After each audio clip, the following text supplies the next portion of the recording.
And now, the counterpoint. So I'm very happy to be in this session, and in fact, I agree with much of what was discussed earlier, to be honest. But I also disagree with a few other things.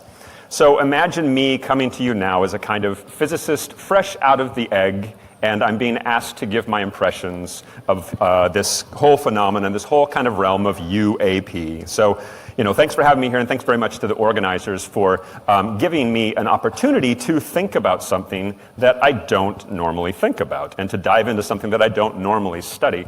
And I was asked to join you as a physicist working in a completely different field to give my take on unidentified anomalous phenomena, or UAP. And so my completely different field, of course, is experimental particle physics. So I'm a particle physicist working on the Large Hadron Collider at CERN, where I've worked for more than 10 years as a member of the ATLAS experiment, as was mentioned, one of the two collaborations that discovered the Higgs boson particle in 2012. And as a reminder, the Large Hadron Collider is an experiment inside a 27-kilometer circular tunnel, about 17 miles, on the border of France and Switzerland, about 100 meters underground. And in this tunnel, we use superconducting magnets colder than outer space to accelerate protons to almost the speed of light and smash them into each other millions of times a second, briefly recreating the conditions of the universe as they were just a fraction of a second after the Big Bang, 13.8 billion years ago. Because understanding what was happening back then will help us explain the universe we have now, and could help answer the biggest open questions of science related to dark matter, the Higgs boson, the matter-antimatter asymmetry of the universe, and the relative weakness of gravity, among others. Now, CERN is completely open to the public, and all of our research is conducted purely for the sake of curiosity. It's the very opposite of classified. It's basic science for the public good. We're not making products, we're not making profits, we're not looking for energy sources, and we have nothing to do with militaries. All of our research regularly captures the attention of the public, usually in good ways. In addition to my research, for many years I've had a separate role as a public-facing scientist, and so I travel the world speaking on stages and online about science and society. And I think at this point I've heard nearly every possible conspiracy theory about CERN that exists. Some say we're causing skips in the space-time continuum and branching the world into different timelines, and we're thus the cause of the Mandela effect. A fan down there, a Mandela effect fan. Yeah, Mandela effect. Which is a psychological phenomenon related to the way humans process information. Some say we're controlling the weather. If only we could. Others say we perform satanic rituals because there's a poetic sculpture of a Hindu deity, a gift from the government of India, on our campus somewhere. Now, the people that peddle this conspiracy theory, for some reason, the fact that they have an equivalence between Hindu and satanic does not bother them. Others say we're trying to make antimatter to make a bomb. Still others say we're opening a Stargate portal to hell. It's like something out of a 90s sci-fi movie. This is literally something people ask me about. These ideas are patently absurd, and in the course of our research, they don't merit attention at all. This is because they are wholly unrelated to our research and the questions we're trying to answer. They do not follow from the observations and open questions in the field. Now, I mention this because as a physicist attempting to be a constructively critical observer from another field, I see similar things within the realm of UAP, things that can be identified as, to me, prominent impediments to building a robust, modern, international scientific study of these phenomena. Because if the things on the left are things that do not follow from observations in experimental collider physics conducted at CERN, here on the right is a list of things that, in my estimation and in the estimation of many other scientists, do not follow directly from UAP. The first is the existence of extraterrestrial civilizations. I warn you, this talk will either annoy you or really inspire you, or maybe both. I see UAP and the ET hypothesis as two different things, and this is similar in mindset to what Beatrice was mentioning earlier, and other people mentioning the kind of hesitance of physicists or the mainstream scientific community to give any kind of assent to this realm. And I see it as two different things because and I see them as actually scientifically they would benefit from being two different subjects. For UAP, the most important letter in that acronym is the first one, U, unidentified. There are many unidentified things in science. And it's not valid to jump from U to ET in the complete absence of observations of extraterrestrial civilizations. Now, I see ET research as that done at SETI and by Avi and his colleagues, etc. And for this talk, when I talk about UAP, I'm mostly limiting myself to those UAP reported that have been seen on Earth in the atmosphere, although I'm aware of the reports of those in water and multimedia type of reports as well. But the fact that a significant number of people in the UAP realm either have already concluded the ET hypothesis is correct or quite handily arrive at that conclusion as an explanation for UAP is in fact a major impediment toward an independent global scientific study of the topic. So when someone describes an experience they had or a metal they said they saw and it seemed weird to them, and they follow that by saying it was definitely not made on Earth, that statement doesn't necessarily follow. Opinions, feelings, and ill-defined measures of plausibility do not constitute convincing scientific evidence. Witness reports without further hard data in the physical sciences broadly scientifically amount to hearsay. And the fact of governmental obfuscation is not equivalent to hard data for scientists to analyze. So another set of conclusions that do not follow are that UAP are caused by or related to deities, demons, devils, angels, ghosts, goblins, etc. That is, the supernatural. Keep in mind that the supernatural does not exist because if it did, it would be natural. These are in the realm, I told you this might annoy you. These are in the realm of the patently absurd and fundamentally meaningless conclusions and phenomena on the side of the CERN conspiracy theories. The fact that a significant number of people in the UAP realm mention such things in the same breath is another impediment. Now, another set of things that do not follow from UAP are psychic phenomena, whether this is mind reading, remote viewing, precognition, the paranormal, mind-based spoon bending, astral projection, or what have you, regardless of those who say that they have had experiences with these notions, either personally or for the military, which are completely valid personal experiences. The overwhelming scientific consensus is that there is no evidence for the objective existence of these things. All of the claims of such phenomena have either been demonstrated to be false or fraudulent, or have not been replicable in independent studies, or the effect observed has been shown to be no better than that resulting from random chance. The even tacit connection between psychic phenomena and the paranormal and UAP is another impediment. So related to psychic phenomena as well as another thing that does not follow from UAP. Consciousness as a field that permeates the universe and somehow has something to do with the zero-point energy of the quantum vacuum. I'm aware that there is a lot in that sentence. But suffice it to say that the concept of a universal consciousness field is not within the realm of justified established science. And entertaining such notions when discussing UAP is another major impediment. Now, there are a few other things as well, but I'm belaboring this point because it's important that you understand where I'm coming from. The fact that I'm here at this symposium means that I would, of course, be happy to see a broad, modern, open, independent, international scientific study of UAP with broader buy-in from a wider swath of scientists, or of any anomalous phenomena.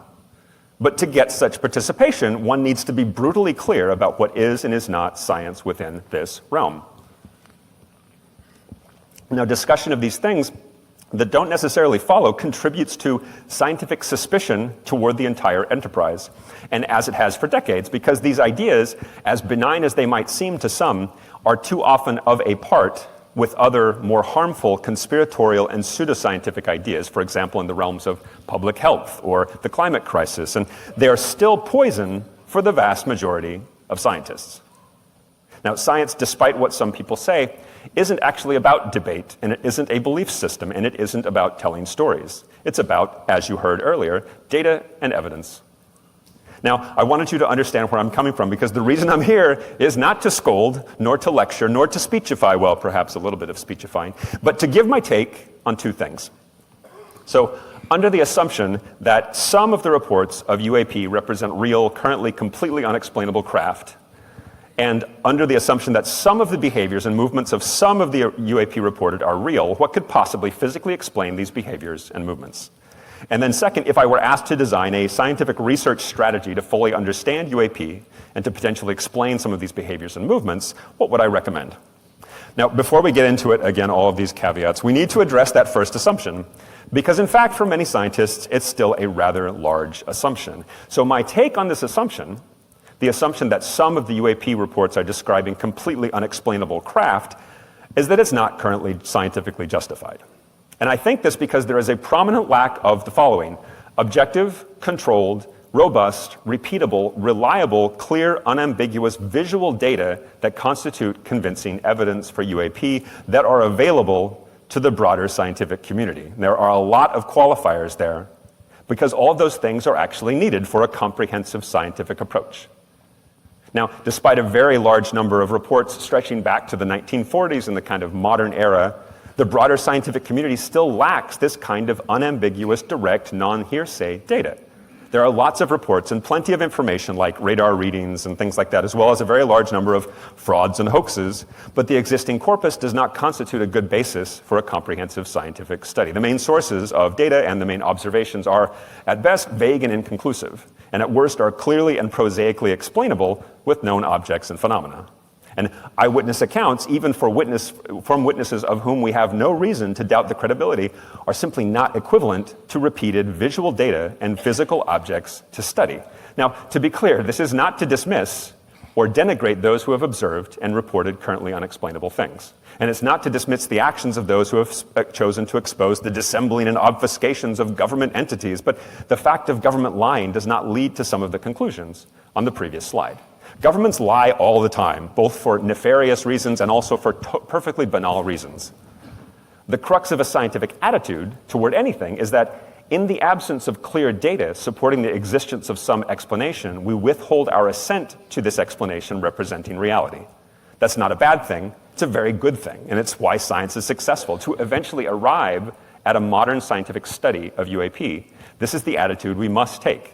The umpteen thousand recorded reports are quite often fascinating and extraordinary, and as you know, 95% of them can be explained with known objects and phenomena. The fact that 5% of them cannot currently be done, or at least have not been yet, as we discussed, does not logically lead to any of the conclusions necessarily that we listed on the previous slide. They are currently simply unexplained. Now, the main evidence for UAP that has been presented to me and to the world has been in the form of photos and videos such as, photos and videos such as those that were leaked and then acknowledged to be real, such as the famous FLIR video, the gimbal video, the Go Fast video, etc. Now, the phenomena shown in these videos are, as I mentioned, honestly most likely prosaically explainable, and are honestly quite opaque and somewhat indecipherable, and frankly, much of the time they don't display the behaviors that are present in some of the more extensive descriptions by purported eyewitnesses. And this is not to ignore the large amount of putative scientific analysis that has been conducted on UAP over the decades, but overwhelmingly the various official studies by various governmental bodies around the world have been successful at simply establishing one thing, that some unidentified things exist. That's not a controversial statement. But then, unfortunately, they far too often directly conclude that this implies, say, the ET hypothesis, which, as I mentioned, doesn't really directly follow. Again, my role here is not as a curmudgeon or a debunker. I don't have time to be a debunker. I have my own fascinating research to do, my interest in which never diminishes. I'm a physicist, and as a physicist asked about any physical phenomenon, one should ask such questions and make such critical observations. Another critical observation you've heard before, probably repeatedly, and the reason you've heard it all repeatedly is that it's still valid. If there are hundreds or thousands of UAP reports every year, and 5% are unexplainable, and a decent number of those were purportedly seen by multiple observers, then the lack of a large number of clear, repeated photos and videos of them is surprising. It's simply not valid to say that UAP are shocking to humans and that everyone who sees one is too stunned to pull out their phone. Everyone pulls out their phones to take photos of everything all the time. It's a collective instinct now. And there are more than 7 billion smartphones on the planet. This lack of this kind of data is significant and a significant drawback. UAP are big, visual, macroscopic objects that human beings have apparently been seeing and reporting for decades, if not longer. So clear, unambiguous visual data are what is needed for UAP. And perhaps this will change with the various plans to place sensors around the globe, and perhaps with the Operation Skywatch, which we heard about yesterday, which is a really great idea. And if there are secret materials and files and photos held by governments, then by all means convince those governments to release them. The scientists would love that. But without clear data, it's very difficult to mount a broad scientific study. So now that we've discussed this assumption, which I have told you that I don't think is justified, we can dive into the behaviors and the movements themselves and to the physical phenomena that could possibly cause them. The physics, which is ostensibly why I'm here. These things are not contradictory to me because I love gray areas, and physics has a long history of enlightening thought experiments. So, the first kind of behavior that is often described is that of some object, either large or small, hovering and moving slowly and noiselessly, for example, such as the wave of reports in Belgium in 1989.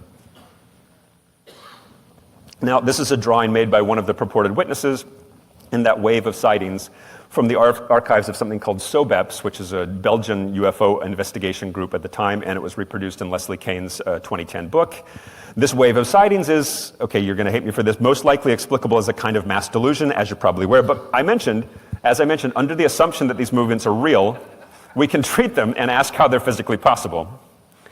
Physically, the hovering behaviors aren't too troubling to me, provided the objects aren't too large. But for the sake of time, in fact, I have less than I thought I did, I'll skip this and we can discuss it afterward. The hovering doesn't bother me too much. We can trust me, I have lots more to say, but I don't have time for this. So, another kind of observation or behavior I've seen described has been that of glowing orbs, not too large, perhaps basketball-sized, of various colors that hover and move in the air and sometimes pass through physical objects. Now, these are a bit harder to approach with a scientist's or a physicist's perspective because when I encounter a description like this, I think of a modern light show, or I think of various kinds of human misperceptions or hallucinations, or frankly, I think that these descriptions are quite too close to common descriptions of ghosts and the paranormal, too close to be subject to rigorous definition and experiment, and also a class of reports for which convincing evidence doesn't exist, which are usually explicable by quotidian phenomena. More interesting are the reports of larger objects on the meter scale, or few meters scale, or sometimes tens of meters scale. I lived in Europe for 10 years, so I think in meters. Also physicists think in meters. Moving in extreme ways. So a good example of this is the so-called Nimitz event from November of 2004, exactly 20 years ago this month. So personnel of the USS Nimitz Carrier Strike Group operating off the coast of Southern California reportedly observed and investigated unusual aircraft over the course of 2 weeks or so. For us, the most important extreme physical behaviors reported were that attributed to a 46-foot-long, smooth white oval object shaped a bit like a tic-tac mint or an elongated egg, crucially, uniformly covered with no nacelles, pylons, or wings, according to one report. Now, this tic-tac or objects like it was reportedly performing wild maneuvers, such as the following: hovering at an altitude of 80,000 or 60,000 feet before dropping to 50 feet above the ocean, reportedly in a fraction of a second or a matter of seconds, depending upon the report. Also making spontaneous right-angle turns at high speeds, traveling horizontally at high speeds, extreme speeds, and immediately accelerating to extreme speeds. Now, these kinds of extreme behaviors are also reported in many other UAP reports, as many of you know, and also we heard a little bit about them yesterday, for example. So, such as the Belgian wave I mentioned, as well as, for example, in the 1976 Tehran report, where a sizable craft was described as jumping large distances in an instant, and even going back to the beginning of the modern UAP era, when in 1948, with the Eastern Airlines DC-3 cigar-shaped light. And there are many other reports that feature similar substantial objects moving in extreme ways. Now, it doesn't take a physicist from CERN to tell you that these movements make very little sense for a macroscopic object in Earth's atmosphere. So using the Nimitz tic-tac as an example, and considering solely the first behavior, this drop, even assuming the object was at 60,000 feet and dropped to 50 feet within, say, 2 seconds, this is in fact 30,000 feet per second, which is more than 20,000 miles per hour. So our fastest known craft can't achieve these speeds, nor can they achieve anything remotely like seemingly immediate acceleration or deceleration, and none of them lack nacelles, pylons, or wings. They have extremely sophisticated shapes and designs. So we're left with a couple of possible conclusions. The first is not so sexy: optical illusion or measurement error. Don't throw tomatoes. Optical illusions can indeed move like this. We have to admit that. The second possible conclusion, though, is that such objects represent technology quite distinct from existing atmospheric propulsion and maneuverability systems used today. All of our current systems are reaction drives requiring engines or some other method of providing thrust by sending something in one direction so that the craft can move in the opposite direction, obeying the laws of physics. So for the Tic Tac, for example, had no apparent engines or thrust or exhaust, and achieving extremely high speeds and immediate acceleration isn't possible with current atmospheric propulsion systems, at least those that I'm aware of. So moving macroscopic objects, human-scale objects, around in conventional ways still requires one to obey Newtonian physics. So we're still left considering speculative propulsion and maneuverability systems. So when we consider speculative or beyond the horizon systems, keep in mind that whatever system it is needs to provide a large amount of energy to achieve what some UAP reportedly achieve. So for example, in the case of the Nimitz Tic Tac, we can make some assumptions just for fun, and we can see if perhaps standard nuclear fission power could potentially account for the energy needed. So for the mass of an F-16, for example, is in the 10,000 kilograms range. So let's just assume that the Tic Tac, 46 feet long, is and some Tic Tac-like height and width, I don't know what that is, and an advanced craft that has half that mass, is an advanced craft that has half that mass, 5,000 kilograms. And let's further ignore acceleration from Earth's gravity in case it weren't obvious. Free fall itself can't account for this movement, as it would take this craft more than a minute to fall that distance, and it would only reach about 900 miles per hour, and it would crash directly into the ocean. Let's further assume that the immediate acceleration reported was actually something quite quick, but non-zero. So let's assume that the movement looked something like this. The craft started from rest and it moved from rest. It went from 60,000 foot altitude to a 50-foot altitude in 2 seconds. And let's say that it moved from rest to 20,000 miles per hour in half a second, traveled at a constant speed for 1 second, and then slowed down to a rest at 50-foot altitude in the last half a second. So for a Tic Tac like this, it would require an energy on the scale of something like 90 megajoules, and the final deceleration would take the same. So this is, of course, equivalent to a power source of about 180 megawatts. So as a side note, for the Tic Tac, this is also more than 1,800 G. So for the aviation people in the audience, perhaps that's a bit scary, because that would quite handily pancakeify humans inside. Now, this 180 megawatts is not super large, but it's, because, for example, it's in the range of power produced by these small, compact, modular fission reactors, such as those planned and designed by companies like NuScale here in the US and already in use in China and Russia. And I'll just skip this because for time, but just suffice it to say, in principle, you might be able to pack some fission reactors into a little Tic Tac with some re-engineering. Probably not, though. So because fission, you'd still have some kind of exhaust. You'd need some thrust, and this would be detectable. There's also a lot of radiation that was not reported for the Tic Tac. So fission probably won't work. So how about antimatter? Matter-antimatter annihilation can indeed, in principle, produce a large amount of energy quite efficiently, because 100% of the mass of the matter and antimatter that annihilate is converted into energy. Now, there are a lot of speculations and currently unsolved issues in this realm, however. For example, creating quantities usable as an energy source is extremely hard. We can and do make antimatter at CERN, for example. In fact, we have an antimatter factory. Do you have one of those at your work? But in tiny quantities for fundamental research, not collection, and not, as mentioned, to make a bomb to blow up the Vatican. Thank you, Dan Brown. Oh, Dan Brown.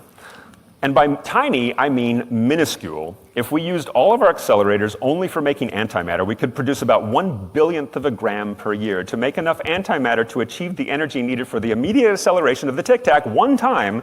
We'd thus need to run all of CERN's accelerators to only make antimatter for about 1,000 years. So antimatter is extremely inefficient to produce, and there are major challenges in storage of even a little pellet of antihydrogen, and using it for a drive would still emit large amounts of heat and radiation not observed with the Tic Tac. So it's difficult to think that the Tic Tac could be antimatter powered. For the sake of time, I'm just going to say, what about fusion? Probably not. Again, we can talk about this afterwards. It's still decades away, would still emit exhaust. So after all of this, we're really only left with one possible known set of physical phenomena that could even in principle account for the physical movements reported. Now, this has something to do, of course, with the bending and curving of space-time. Once we say those words, the second we say those words, however, we're immediately into speculative territory. One of the key conceptual insights of general relativity, as you know, is that space itself is not just nothing. Space has a kind of stuffness to it. It can bend, warp, and flow relative to other points in space. And gravity as a force arises due to the fact that the presence of a certain amount of stuff within a volume of space creates a kind of sinkhole in space itself. And the more stuff you pack into a volume, the more space bends and flows toward the center of that volume until eventually, if you pack too much stuff into a fixed volume, the space will be flowing toward the center of that volume faster than the speed of light. And this, of course, is a black hole. So many of you know where I'm going with this, but back in the 90s, a physicist named Miguel Alcubierre noticed that, in principle, general relativity might allow you to make a bubble in space around which a bubble in space around an object like a craft, for example, and for a region in front of your bubble, you bunch up the fabric of space. Simultaneously, behind the bubble, you cause the fabric of space to expand, sort of a controllable black hole in front of you and a controllable white hole behind you. And within this bubble, you don't move, and so you don't break the laws of physics. But to an outside observer, your bubble has no choice but to change positions relative to peripheral points. And once you stop this forward bunching and rear expansion, your position has drastically changed compared to where it was, and you could potentially arrive at some faraway destination in a fraction of the time a conventional drive would take to arrive there. So obviously, this would be remarkably useful, and for our purposes, this would very handily explain the behaviors and movements of many reported UAP. An ideal kind of warp drive is not a reaction drive, so it wouldn't emit exhaust or standard engines or use standard engines or fuels. And it's not really even a propulsion system in the sense that one can convince oneself that it's not really a method of moving through space. It's a method of manipulating the fabric of space itself while you stay put in your chair. Within this bubble, the craft doesn't move, so the craft wouldn't necessarily need nacelles, pylons, or wings. It could be a simple, smooth, elongated egg. The problem is that the original version of an Alcubierre drive seems rather impossible for a few reasons. One of which is that it might require something called exotic matter having a property known as negative energy density that you need in extremely large quantities, equivalent to, for example, the rest mass of the entire universe. These, as you might agree, are rather big drawbacks. However, physicists have been thinking about this since the 90s, and it seems that with a few changes, it might indeed be possible to create physical warp drives. Now, for these purposes, I direct you only to a paper from a few years ago by Alexei Bobrik and Gianni Martira, appropriately titled Introducing Physical Warp Drives. But in fact, there's been quite a bit of thought in this direction over the past few years. So for our purposes, in principle, it could be possible to explain the more extreme behaviors and movements of some of the objects in some UAP reports, here exemplified by the Nimitz tic-tac, but not exclusive to that, if these objects were moving around via some kind of warp drive. And as far as I know, there's really nothing else that could reasonably explain these reported movements. However, no warp drives currently exist. They are all purely theoretical speculation at this point. And as I mentioned, I'm an experimentalist. Show me the experiment. Show me the data. I can't assent to the reality of something without data, without experiment, without something tangible. And the thing you should not take away from this talk is that James from CERN said that UAP are warp drive craft. That is not the statement.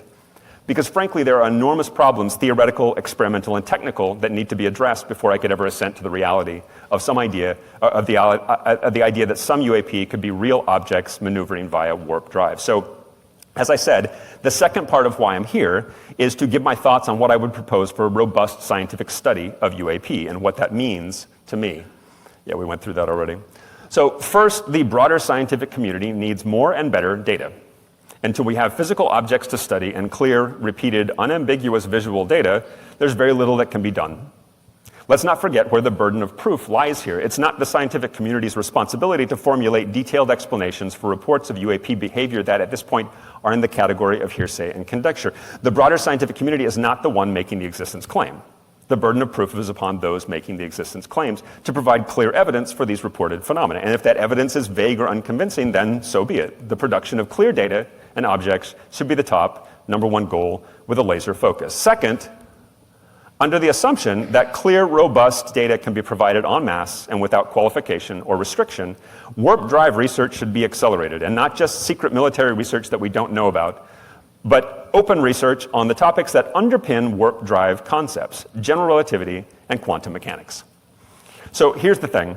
Many of the theories that suggest warp drives and the possible requirements to make one feasible rest upon an assumption that is currently experimentally unverified, that general relativity is valid in some way down to tiny quantum level length scales. This is in fact experimentally unknown. There are several theoretical models of quantum gravity, string theory perhaps the most famous among others, but until we can experimentally distinguish among them, we'll simply never know how and whether quantum mechanics and general relativity work together. And for our purposes, whether a warp drive is a physically real possibility. And in fact, we know what kind of experiment to perform to determine this, and it comes back to my field, collider physics. Oh, also, we can talk about Casimir effect later if you want to. So the Large Hadron Collider is large, and collider experiments in general are large because we need a lot of distance to accelerate particles like protons to high kinetic energies, E, to be able to see if new particles or phenomena like Higgs bosons or miniature black holes with masses m exist waiting to be discovered. But think about it. If the universe has a particle or a phenomenon, one that was perhaps prevalent back at the moment of the Big Bang when the universe was much hotter and much more energetic than it is today, but not prevalent now, and that particle has a mass m up here, something high, and we as a species have only ever built a collider with energy E, we'll simply never be able to produce this particle or phenomenon in abundance and measure its properties. So we suspect that far back at the moment of the Big Bang, some kind of quantum gravity existed. And in the current universe, where the place where these two theories collide is in a black hole. So if we could make a miniature black hole factory, this would solve everything. So the bigger the collider, the higher the energy, until eventually you reach a kind of ultimate energy, the Planck energy. This is the energy at which gravity and quantum mechanics must have something to do with each other, even if we don't know what that is. And it's the energy at which we would be able to create miniature black holes and see if quantum gravity exists, and thus potentially teach ourselves enough to be able to construct a physical warp drive if it's even possible. We can't reach the Planck energy and make black holes at the Large Hadron Collider. We checked. There's nothing there. We probably can't make miniature black holes at the proposed successor to the Large Hadron Collider, the Future Circular Collider. Presumably when the future becomes the present, we'll change the name. Either. We probably can't even make miniature black holes in a circular collider on the moon to reach energies 1,000 times those of the Large Hadron Collider. I know this because I published a paper proposing this a few years ago. No, to reach the Planck energy, by some estimates, we need to build a collider that circles around the outer orbit of Neptune.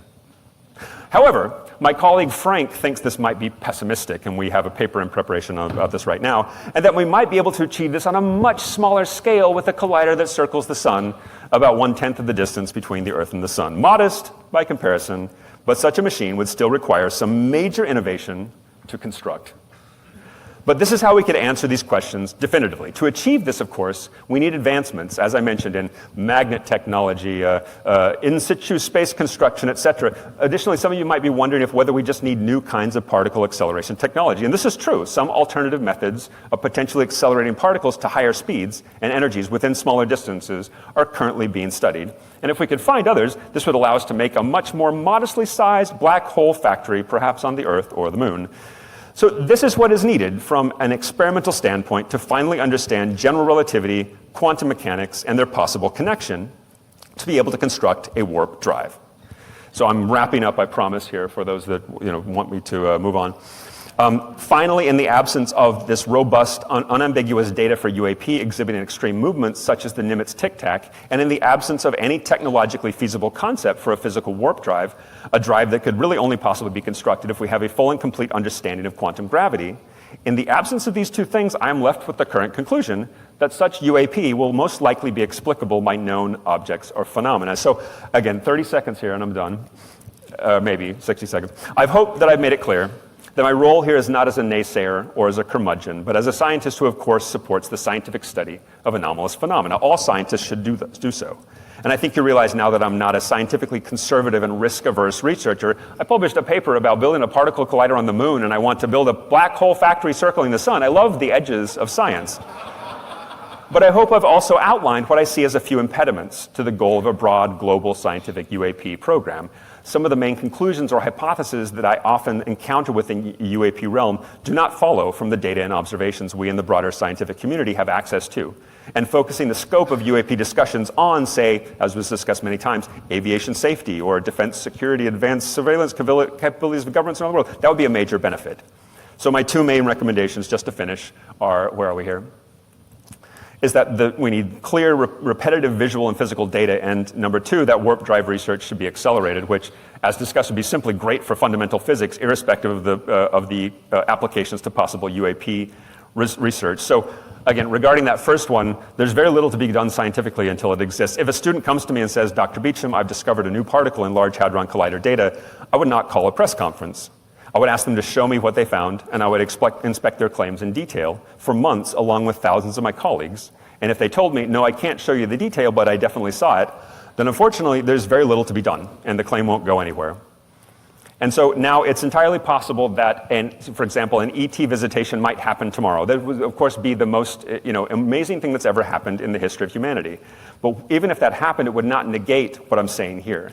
We have to insist upon this kind of rigorous scientific attitude toward things, because otherwise we'll make mistakes. The history of science is filled with people who manage to delude themselves, because I don't know if you noticed this, we humans are exceptionally good at allowing self-delusion. We're very, very good at it. And so I would like to think, yes, please, come.